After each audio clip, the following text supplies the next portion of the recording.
तो नारद जी बोले हे नाथ, यदि आप मुझ पर दया रखते हो तो मैं बतलाता हूँ कि हे नाथ, कि मैं अनेक लोगों में घूमता हुआ मैं मृत्यु लोक में जा पहुंचा। मैंने वहां क्या देखा? मैंने वहां देखा भगवान, जो अनेक अनेक जोनों पैदा हुए ना, मैं सभी प्राणी अपने अपने कर्मों के द्वारा अनेक प्रकार के दुखों से दुखी हो। जो कलयुग में तो हर एक प्राणी दुखी, कोई तन दुखी, कोई मन दुखी, कोई धनवीन है उदास, और थोड़े थोड़े सब दुखी और सुखी राम के दास। कोई तन से दुखी है, किसी के तन में इतनी पीड़ा है किसी को बता भी नहीं सकता। कोई मन से दुखी है, सोचता ही जा रहा है कि आने वाले कल में क्या होगा, मेरे बच्चों का क्या होगा। तो व्यर्थ की सोचें, इनको ना सोचें, भगवान के बारे में सोचें। भगवान की कैसे प्राप्ति होगी, किसका भजन करना चाहिए, किसके भजन करने से क्या फल मिलता है, ऐसा विचार करना चाहिए। और कोई धन से दुखी, किसी के पास तो इतना सारा धन है कि उसको रात भर नींद नहीं आती, और किसी के पास इतना भी धन नहीं है कि शाम को जिसका अपनी उदर पूर्ति कर सके, थोड़ा भोजन प्राप्त कर सके। किसी को इतना भी सारा धन। बोले महाराज, कलयुग में हर एक प्राणी दुखी, कोई तन दुखी, कोई मन दुखी, कोई धनवीन है उदास, और थोड़े थोड़े सब दुखी और सुखी राम के दास। कि महाराज, कलयुग में हर एक प्राणी दुखी, सुखी होगा कोई एकादाई होगा, वह भी आपका दास होगा। तो नारद जी बोले हे भगवान, जो अनेक अनेक जून में पैदा हुए ना, वो सभी प्राणी अपने अपने कर्मों के द्वारा अनेक प्रकार के दुखों से दुखी हुए। हे नाथ, यदि आप कोई उपाय जानते हो तो कृपा करके बतलाइए कि उन सब दुखियों के दुख किस प्रयत्न करने से दूर हो सकते हैं। तो भगवान बोले हे नारद, तूने मनुष्य की भलाई के लिए बहुत अच्छी बात पूछी। जिस काम को करने से मनुष्य मुंह से छूट जाता है उसको मैं तेरे से कहता हूँ।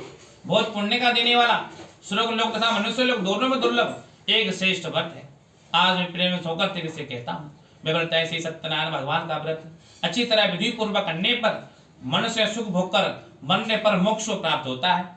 श्री भगवान के वचन सुनकर नारद जी बोले हे भगवान, उस व्रत का क्या फल है, क्या विधान है, और किस दिन यह व्रत करना चाहिए?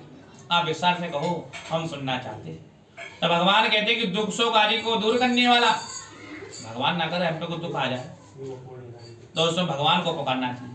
कह रहे कि दुख शोक आदि को दूर करने वाला, धन धान्य को बढ़ाने वाला। कह रहे कोई निर्धन हो, थोड़ा धन खर्च करके भगवान का पूजन करे तो धनवान हो जाता है, और सौभाग्य तथा संतान देने वाला।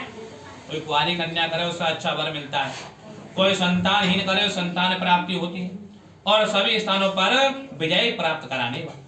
कह रहे कोई भी कार्य, छोटा कार्य हो बड़ा कार्य, यदि भगवान को जान करके किया जाए, भगवान को अर्पण करके किया जाए, तो कह रहे कि ना होने वाला काम भी हो जाता है। कह रहे कि दुख शोक आदि को दूर करने वाला, धन धान्य को बढ़ाने वाला, सौभाग्य तथा संतान देने वाला, और सभी स्थानों पर विजय प्राप्त कराने वाला। सत्यनारायण भगवान की कथा में इतने सारे गुण हैं। भक्ति और श्रद्धा के अनुसार जिस दिन मन में विचार आए उस दिन शाम के समय धर्म प्राण होकर बंधुओं और ब्राह्मण सहित धर्म प्राण होकर भगवान का पूजन करना चाहिए। जरूर नहीं कि एकादशी हो, पूर्णमासी हो, शुक्ल पक्ष हो, द्वादशी हो, कछु हो जाए। भगवान कह रहे जिस दिन मन में विचार आ जाए उस दिन शाम के समय स्नान आदि करके अच्छे वस्त्र धारण करके भगवान का पूजन करना चाहिए, और भक्ति भाव के साथ सवाया देना चाहिए। प्रसाद का ऐसा महत्व है कि वह उनके 125 ग्राम ही क्यों ना हो, नैवेद्य, केले का फल, घी, दूध और मेषाटे का चूर्ण, और सवाय पर भगवान को अर्पित कर देंगे।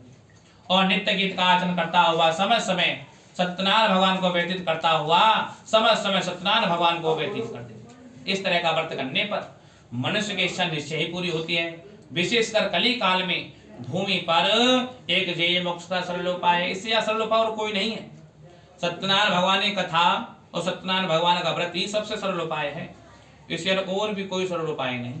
सत्यनारायण भगवान की जय। 9वां अध्याय समाप्तम। श्रीमन्नारायण नारायण।